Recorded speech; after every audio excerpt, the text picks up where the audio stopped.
Start? Yes, please. So, good morning, everyone. Thank you very much, teacher, reformer, and Miss Pravina, for having me here to this wonderful talk.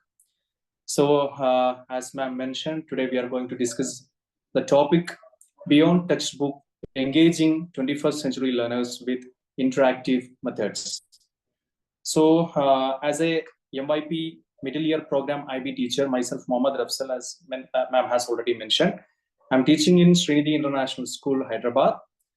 So, today I'm going to discuss how the 21st century learners should be treated with interactive methods. So, remember, throughout my talk, I will be focusing on basically on two important aspects. The first one is 21st century learners. So who are all 21st century learners? And what are all the interactive methods that we supposed to execute to make their learning as much enjoyable as well as fruitful? So I think we can start our talk. So here you can see the 21st century, the current century is evolving rapidly. Okay, not only in education, every sector is going or growing very fast. If you are taking, industry or economics or any other aspect, technology, media, whatever it is growing very fast. It's evolving rapidly. And also remember, education is not an except in that rapidly changing or rapidly transformation. So we have to, as a teacher, we have to remember, we have to keep remind traditional textbook based learning is not sufficient, is no longer sufficient to engage with the 21st century learners. So that is the first thing we have to keep in our mind, because the world is completely changing. The world is driven by technology, creativity, and also remember the students are going to, the students are going to meet the real world problem solving. Got it? So the today's learners requires dynamic interactive method that caters to their diverse learning style. For example, you can take encouraging critical thinking and foster collaboration. So these are the 21st century skill that a students is always wanted to. So keep in mind that, the world famous companies or MNCs, for example, you can take Microsoft or Google, they are not asking, from which university you graduated. So from which school you graduated. They never ask such question. Instead, they want to know whether you are capable to solve an issue, the real world solution. If you have that, the solution for the problem, everywhere problem is there. So the companies or the institutions are always looking for the problem solvers. So in that way, remember, 21st century learners needs a different treatment. So always remember, as a teachers, we have to keep in mind, learners are everything. Learners are the epicenter of, or learners are the center of our all doings. That is very important when it comes to the teaching and learning. So the most important question here I would like to answer, why do we move beyond textbook? So textbook-based learning is something, we have been following for decades, even centuries. Clear? So why do we move beyond textbook? Should our learning be moved beyond textbook? That is a very important question. So here I'm giving you some solutions for that. Of course, the learning styles have been changing. As I have already mentioned, students today are completely different from students of yesterday's. So they are digital natives. They are processing information in a different ways or in a different aspect. For example, they are completely, or they are, mainly focusing to process information, to process ideas, to process concept in visual method or hands-on activity, or technology driven content. So traditional, there is a conflict will happen. For example, textbook versus gadgets. Okay, textbook versus gadgets. So always remember, as I have already mentioned, learners are the centers of everything. So the changing their learning style is again very important. So the students are completely different. Accordingly, as a teacher, we have to change our, our delivering method to our students. That's the first thing, changing the learning style. This is why we have to move beyond our textbook. And the second one is real world relevance. As teachers, we have to ask this question. The traditional textbook, is that enough to solve today's problems? Sometimes, the students are more connected with real life experience. For example, if you are teaching poverty, if you are teaching, the population, if you are teaching, the pollution, connect it with real life. You can take any example. You can take an example of Delhi pollution. If you are teaching, pollution to them, or if you are teaching, population, the impact of population, you can take the city you are teaching, how population have been increasing by years. What are the possible outcomes? What are the possible issues that might have coming because of this issue? In that way, always connect it with real life. That teaching them some traditional textbook. And the third one, encouraging higher order thinking instead of memorization. 20 years back or 15 years back, teachers are always focused whether the students wrote what exactly they had given in the textbook. But today's, the open textbook exams are very common. The open textbook exams in which the examiner is looking into the higher order thinking of the students. Even if he open his textbook, it is very difficult to answer the question, because the answers need a higher order thinking. How a students get the higher order thinking? Instead of memorization, students develop skills like creativity, analysis, and problem solving. Again, I'm emphasizing the same idea. The 21st century skills are different, completely different. Memorization is no longer needed. For that, you have Google. You don't have to memorize a lot of fact. That is not needed for 21st century. Instead, we have to insist our students to develop problem solving, to insist our students how to inculcate creativity. Okay, so these are the things that we always insist on our students to inculcate in their academics. So what are the effective interactive learning strategies? So as I have already mentioned, interactive methods are the main solution to solve issues of learners. So here you can see some of the effective interacting learning strategies. And remember, I'm going to talk some of the interactive learning strategies that I have been following in my school with my students, and I could really tell you that it made me a very great result, especially from the side of students. They are getting a lot of encouragement. They are getting a lot of appreciation, and also they are completely engaged in the work they are doing. So, for example, the first one, the interactive method, you can try these methods: project-based learning. Project-based learning, or PBL, is one of the most important interactive method learning. Instead of teaching something from the textbook, you can try PBL.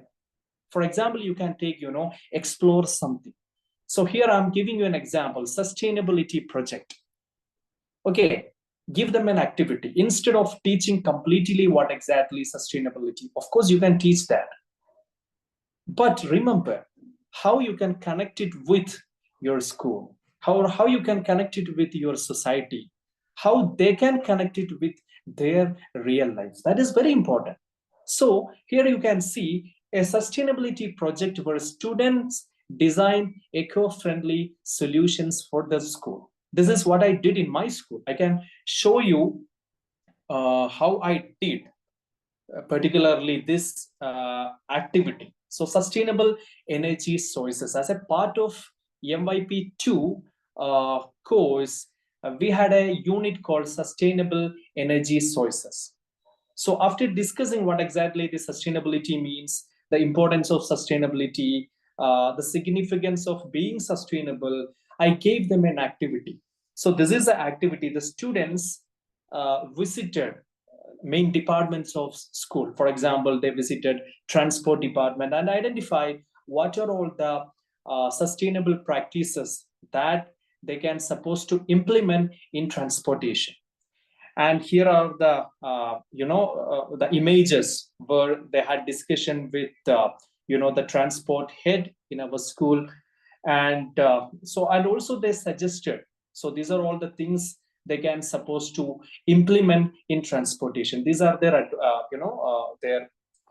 advices or suggestions. And they visited school kitchen or dining, okay, and suggested certain practices that could make the dining area more sustainable. So here you can see the pictures where students are meeting the chief chef in our school, and a proposal to school farm. They visited school farm where all they are looking one thing, that is how you can make this particular area more sustainable. And solar panel, everything.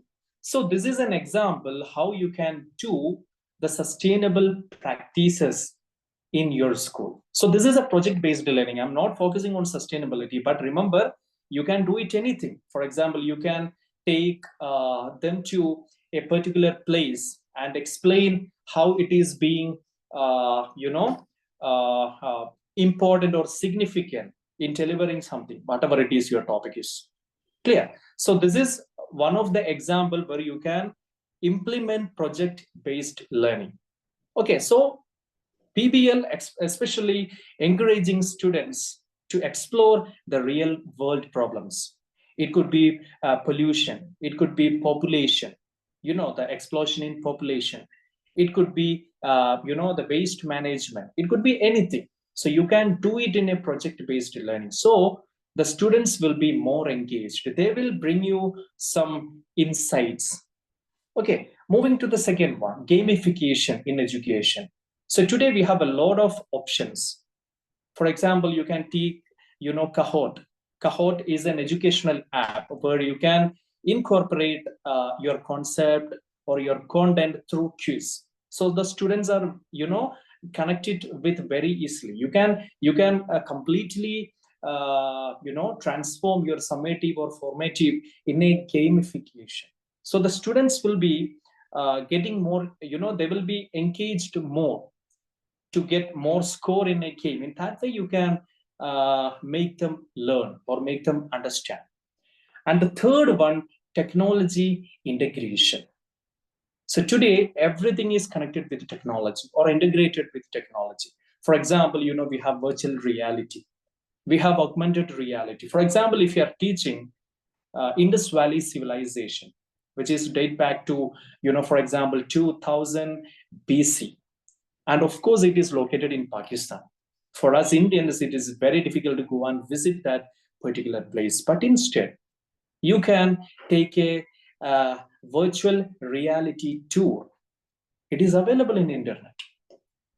Or you can take them to pyramids of Egypt. Of course, it is very, difficult if you are going in person. But you can, integrate technology into your education, especially for subjects like, geography, history. You can do this. Every subject has its own potential of technological integration. Clear? That is the third one. You can implement or you can execute technology or interactive methods in education.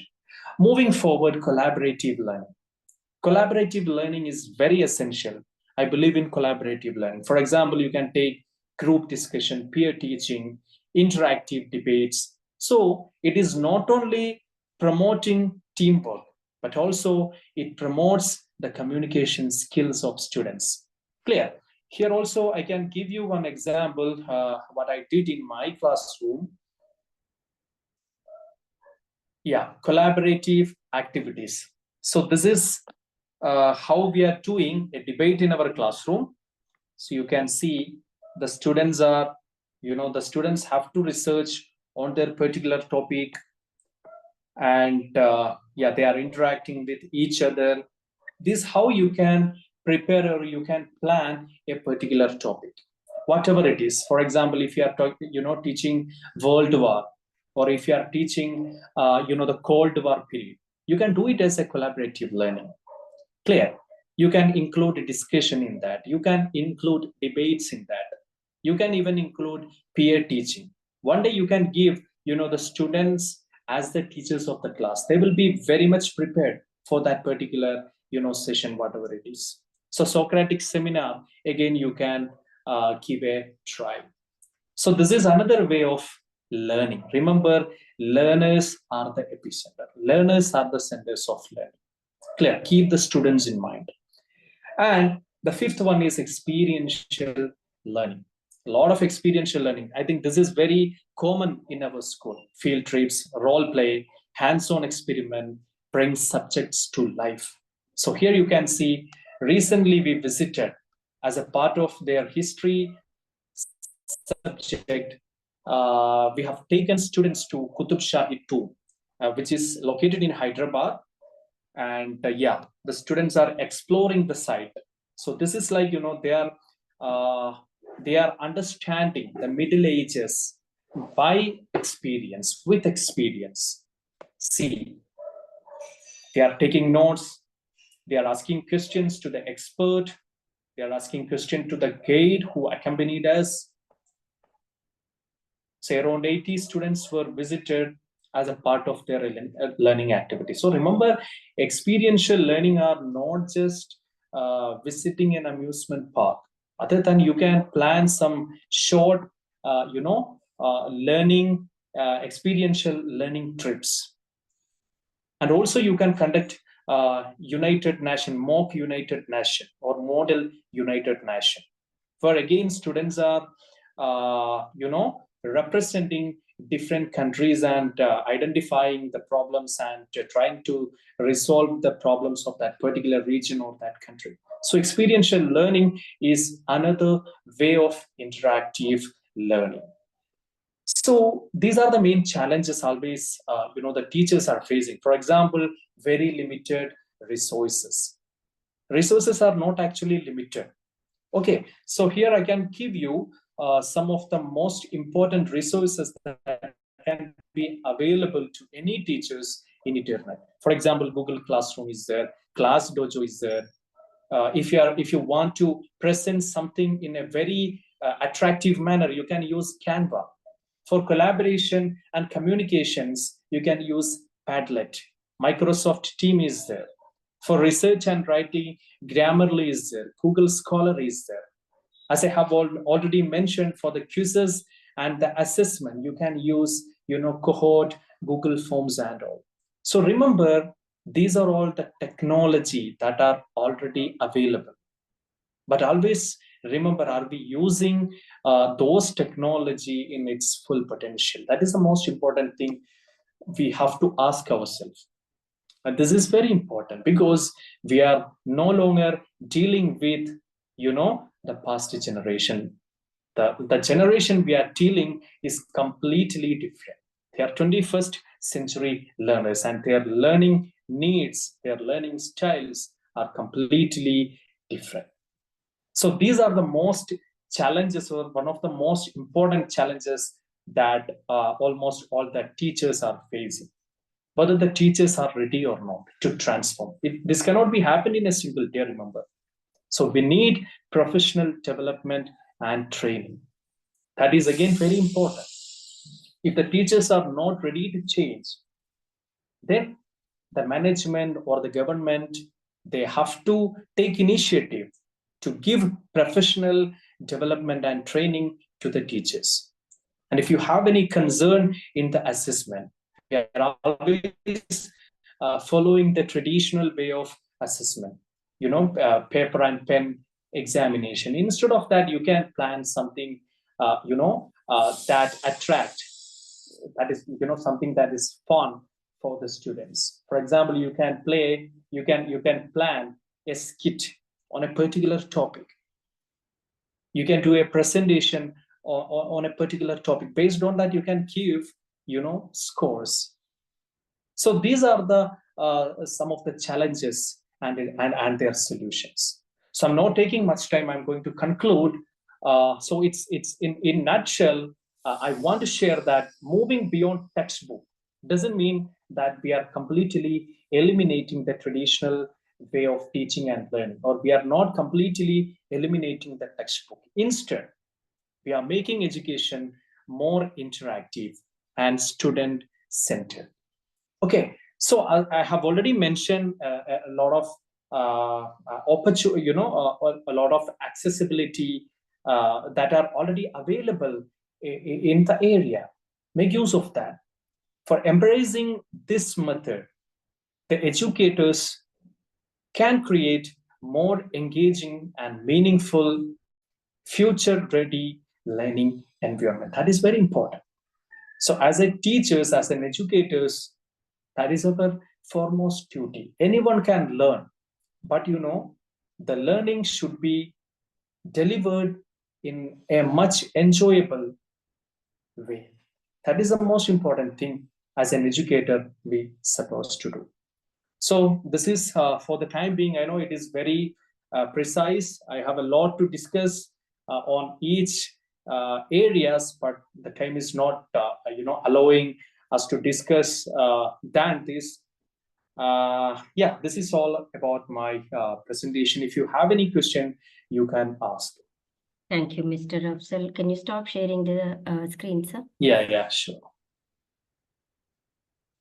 So, yeah, yes. So can you tell me what are some misconceptions about interactive learning? Misconception in the sense, for example, if we are focusing more on technology, okay, we are living in a technology integrated society. One of the misconception is like the students are misusing their gadgets, for example, and also the syllabus or the curricula that we have been designing from the very beginning of the academic year or whatever it is not giving ample space or ample, scope for interactive methods or interactive learning. For example, you can take, the teachers are thinking, this is to be taught in a particular way. If we are not teaching in the traditional way, students, this is a misconception from the teachers. Okay, so that is completely different. Any topic, the main idea behind everything is learning. Learning could be happened in any way. But we are completely thinking, or we are completely focusing learning should happen in a particular way. That is the most important thing that we have to change. So that is a misconception, I believe. Right. So, sir, different children are into different IQ levels. Each child is unique, of course. So Yeah. how does this teaching interactive method support diverse learning needs? It's a very good question. For that, differentiation should come there. For example, if a student is a good debater, but another students might be good at writing, okay, and the third students might be good at acting. So you can use different assessment strategies. For example, if you are designing a summative assessment, you can use, or you can, as an IB teacher, the IB is already giving that opportunity or liberty, that liberty to teachers. For example, if you are conducting a particular summative assessment, the students can submit their products in different format.